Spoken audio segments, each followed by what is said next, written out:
உலகத் தமிழர்கள் அனைவருக்கும் என்னுடைய பணிவான வணக்கம்.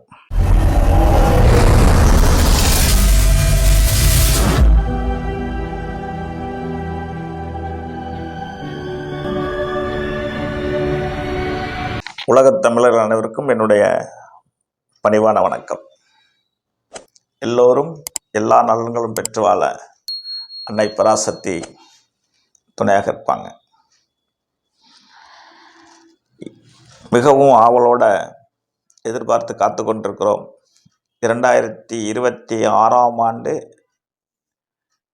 என்ன மாதிரியான நன்மைகளை உலக மக்களுக்கு செய்ய இருக்குது அப்படின்ட்டு எல்லா மனிதர்களுக்குள்ளும் ஒரு எதிர்பார்ப்பு. அதில் அதிகமாக தமிழ் மக்களுக்கு ஆழ்ந்த எதிர்பார்ப்பு. காரணம், உலகத்தில் வாழ்கின்ற அத்தனை மனிதர்களும் விதியின் இயக்கத்தின்படி தான் வாழ்கிறார்கள் என்றாலும் அதை பிரபலியமாக எடுத்து இந்து சாஸ்திரப்படியும் நம்முடைய ஜாதக நூல்கள் சொல்கின்ற ஆராய்ச்சிப்படியும் நவக்கோள்களின் சஞ்சாரத்தின்படியும் அதை கடைபிடித்து கொண்டிருப்பவர்கள் தமிழ்நாட்டு மக்களை சார்ந்தவர்கள். உலக மக்கள் அனைவரும் கடைபிடிக்கிறார்கள், அவர்களுடைய ஒவ்வொரு விதமான மாறுபாட்டில் அல்லது ஒவ்வொரு விதமான ஆராய்ச்சிகளில். இந்த அடிப்படையில் கடகராசி நேயர்கள் வெற்றியான ஆண்டுதான் என்பதில் சந்தேகத்திற்கு இடமில்லை. 2026 ஆண்டு கடகராசி நேயர்களுக்கு வெற்றி ஆண்டுதான். என்னுடைய மனமார்ந்த வாழ்த்துக்கள். காரணம், ஒரு குட் நியூஸ். அஷ்டமச்சனி என்ற ஒரு காலகட்டத்திலிருந்து விலக இருக்கிறார்கள். அதாவது அஷ்டமச்சனியாக 8ஆம் இடத்தில் இருக்கின்ற சனி பகவான் கடகராசி நேயர்களிடமிருந்து விடைபெற்று 9ஆம் இடத்துக்கு செல்கிறார். எனக்கு தெரிஞ்சு அஷ்டமச்சனியை சந்தித்த கடகராசி நேயர்களை கடந்த 2.5 ஆண்டுகள் சந்தித்ததில் 90% பேர் கடுமையான கஷ்டங்களை அடைந்திருக்கிறார்கள் என்பது கண்கூடு.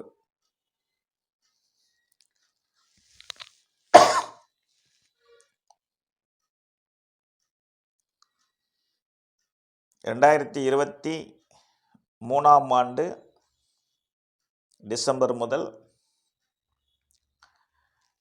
2026 ஆண்டு மார்ச் 6ஆம் தேதி வரை அஷ்டமச்சனி என்ற பிடியில் இருந்த கடகராசி நேயர்கள் விடுதலை அடைகின்றார்கள்.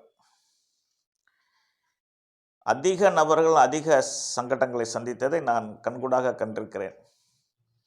இப்போ சமீபத்து காலத்தில் கூட பள்ளி பருவத்தில் மூலாண்டு பரீட்சை எழுதக்கூடிய மாணவர்கள், 12ஆம் வகுப்பு மாணவர்கள், கல்லூரியில் இறுதி ஆண்டு படிப்பவர்கள், திருமண வயதில் இருக்கக்கூடியவர்கள், இவர்களை பற்றி ஒரு எச்சரிக்கை விடுத்திருக்கிறேன். கவனமாக இருங்கள், பத்திரமாக இருங்கள், பாதுகாப்பாக இருங்கள் என்று, நன்றாக படியுங்கள் என்று. திருமணம் செய்யாதவர்கள் செய்ய வேணாம் என்றே கூறியிருக்கிறேன். ஏனென்றால் அஷ்டமச்சனியில் கடந்த 2.5 ஆண்டுகளில் திருமண வயதில் இருந்து திருமணம் செய்தவர்கள் தோல்வி அடைந்திருக்கிறார்கள். திருமணம் செய்தவர்கள் தோல்வி அடைந்திருக்கிறார்கள். திருமணம் செய்தவர்கள் குழந்தை இல்லாமல் தவிக்கிறார்கள். திருமணத்தை தேடிக்கொண்டே இருக்கிறார்கள். செய்து பிரச்சனை சந்தித்தவர்களும் உண்டு, செய்து குழந்தை இல்லாதவர்கள் என்பதும் உண்டு, தேடிக்கொண்டே இருக்கிறேன் என்று சொல்லக்கூடியவர்களும் உண்டு.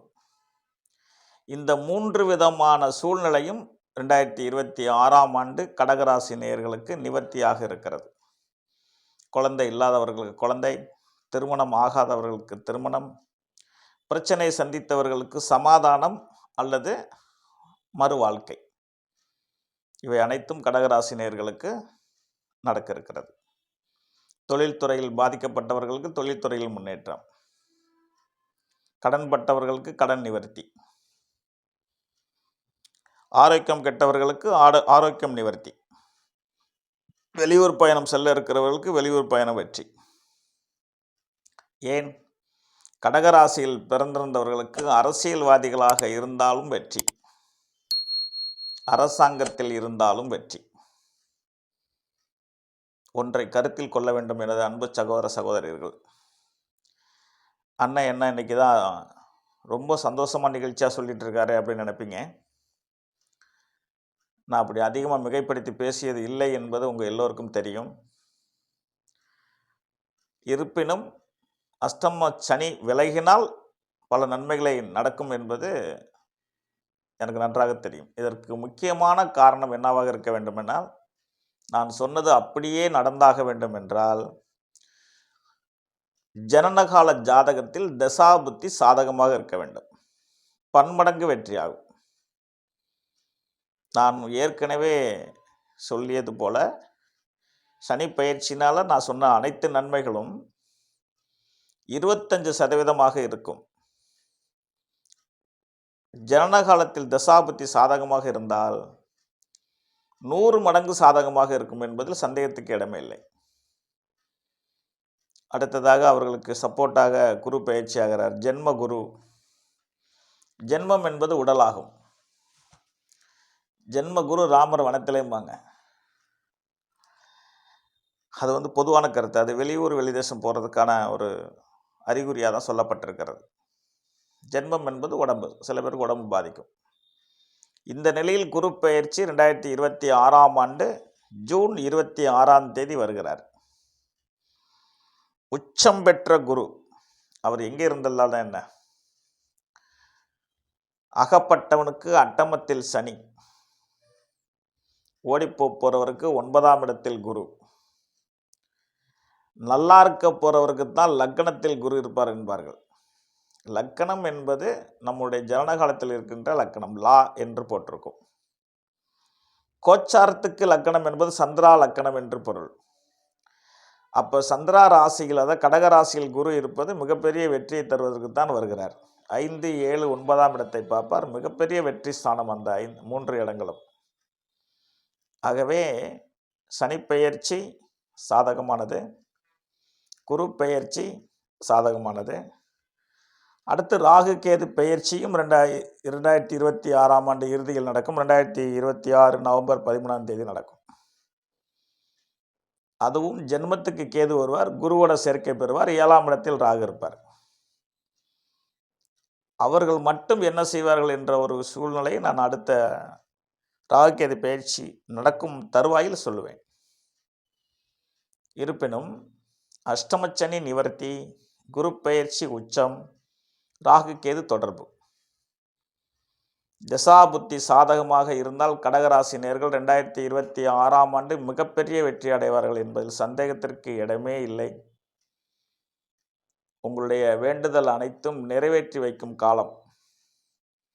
கெட்ட நேரத்தில் நல்லோர்கள் அனைவரும் இறைவனிடத்தில் போய் முறையிடுவார்கள், தன்னுடைய குறைகளை சொல்வார்கள். ஆனால் இறைவன் ஆபத்திலிருந்து பாதுகாத்திருப்பாரை தவிர பொருளாதாரம் கொடுத்திருக்க மாட்டார். அப்போ ஆபத்துங்கிறது நிகழாமல் பாதுகாப்பது தான் இறைவனுடைய நோக்கம். பொருளாதாரம் என்பது கோள்களின் நோக்கம். ஆகவே வேண்டிய வேண்டுதல் நிறைவேறுவது காலம் கூட 2026ஆம் ஆண்டு தான் கடகராசி நேயர்களுக்கு. கொடுத்த கடன் திரும்ப கிடைப்பதும், பட்ட கடனை அடைப்பதும், வழக்கு இருந்தால் விடுதலை ஆவதும் அல்லது அதில் வெற்றி பெறுவதும், இப்படி பல வகையான சாதகமான சூழ்நிலைகளை 2026ஆம் ஆண்டு கடகராசி நேயர்கள் அடைவார்கள் என்பதில் சந்தேகத்திற்கு இடமே வேண்டாம். உங்களோடு 2026ஆம் ஆண்டு பற்றி பேசியது சந்தோஷம், மகிழ்ச்சி. கடகராசி நேயர்கள் வெற்றி பெறுவதற்கு என்னுடைய பிரார்த்தனையும் ஆசீர்வாதமும். எல்லா நலன்களும் பெற்று நல்வாழ்வு வாழ கடகராசி நேயர்கள் வணங்க வேண்டிய தெய்வமே அன்னை பராசக்தி தான். அவர்கள் உங்களுக்கு துணையாக இருந்து நல்லருள் புரிவாங்க. நன்றி, வணக்கம். வாழ்க வளமுடன். அடுத்த ஒரு பதிவில் உங்களோடு சந்திப்பேன். நன்றி, வணக்கம்.